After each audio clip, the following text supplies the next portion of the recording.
अब दिल्ली में जाकर शेख तकी ने तो मुस्तार दिया, सब मुसलमानों को इकट्ठा किया कि राजा काफिर बन गया है, ये हो गया है, और भाइयों देख लो तुम ही, फिर बात बिगड़ेगी।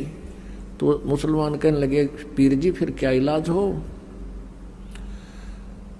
कहा कि तुम सब मेरे साथ चलो, एक काफिर आया हुआ है और वो उसने राजा पे कोई जादू जंत्र कर रखा है, वो तो उसके सिवा किसी की मानता ही कुछ नहीं है। आप मेरे साथ चलो और उसकी परीक्षा लेंगे, उसको उबलते हुए तेल के, सरसों के तेल के कढ़ाई में हम डाल कर देखांगे, वो मर गया तो ठीक से, और नहीं मरा तो मान लेंगे ये भगवान है, अल्लाह है। सब ने कहा ठीक है शेख तकी। तो लेकर हजारों मुसलमानों को और पहुंच गया जिंदाबाद मुर्दाबाद करता हुआ सिकंदर लोधी के राज दरबार के सामने। अब राजा ने पता करा कि केस और हो रहा, पता लगा कि जी शेख तकी हजारों मुसलमानों को, जनता जनों को लेकर आया हुआ है। राजा ने 5-10 को मुखिया को अंदर बुलाया, कारण पूछा तो उन कारण बता दिया गया। अब सिकंदर लोधी बड़े दुखी हुए कि महात्मा को लात इसलिए था कि ये कुछ विचार सुनेंगे इनका और हमारा ये आपस का द्वेष कम होगा, पर इसने तो जुल्म कर दिया शेख तकी ने। तो कबीर जी को वहीं अपने ही रेजिडेंस में अलग से कमरे में रखा हुआ था, वहां आदर से रह रहे थे। वहां गए तो कबीर जी ने पूछा क्या कारण है राजन, बड़े मायूस हो? सारी कहानी बताई।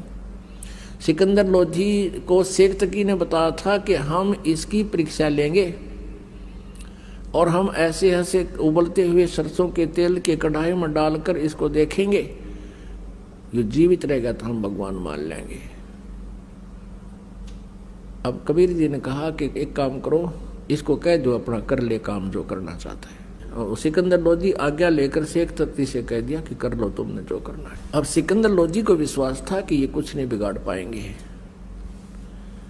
उधर से आछे मोटे मोटे लकड़ चूल्हा बड़ा बना कर उसके ऊपर बड़ा कढ़ाया रख कर सरसों का तेल भर दिया और उसमें लकड़ जला दिए। उनको लकड़ जलाने वालों से कह दिया इसने कति इतना उबाल दो न जल उठे और इसमें प्रवेश होते ही चरण देसी खत्म हो जा। ऐसा ही कर दिया, उबले न पूरी तरह जैसे चाय उबला करे। अब शेख तकी ने डालो इसमें।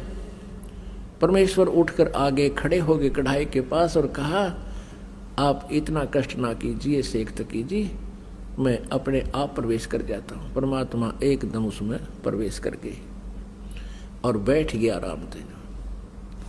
गर्दन बाहर दिख रही है, परमात्मा बैठे नो देखें आराम से। शेख तकी नो कही कुछ भी ना होया। शेख तकी क्या कहता है कि इसने इस गर्म तेल को जंतर मंतर करके ठंडा कर दिया। अब सिकंदर लोधी ने सोचा भी गुरुजी कबीर जी का कुछ नहीं हुआ तो हो सकता है ये ठंडा कर रखे और जंतर मंतर करके ला देख लूं।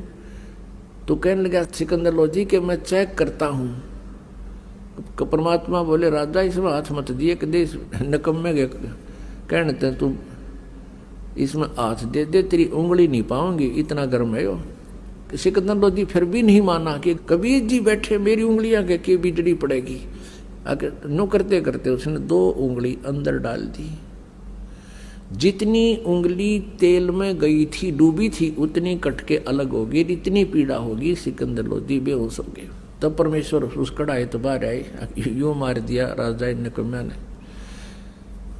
अब क्या किया, वैद्य रहते थे साथ में डॉक्टर सिकंदर लोधी के, पानी के छींटे छाटे मारे, होश में तो एकदम आ गया। फिर पीड़ा इतनी थी वो फिर बेहोश हो गया।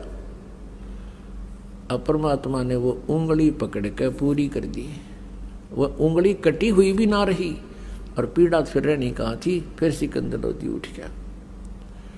अब पुण्यात्माओं इस दृश्य को देखने के लिए वहां कई हजार दर्शक खड़े थे, मुसलमान और हिंदू। अब शेख तकी तो मान्या नहीं, पर उन हजारों की श्रद्धा परमात्मा के प्रति अटूट बन गई और सब ने कहा प्रभु आपने कमाल कर दिया, अब तो परमात्मा आए हो, हमें दीक्षा दे दो, हम आपकी शरण ग्रहण करना चाहते हैं। कई हजारों ने परमात्मा की दीक्षा ली। अब शेख तकी के फिर आग लागी, क्योंकि राज तजना से ये मान बढ़ाई ईर्षा दुर्लभ तजना।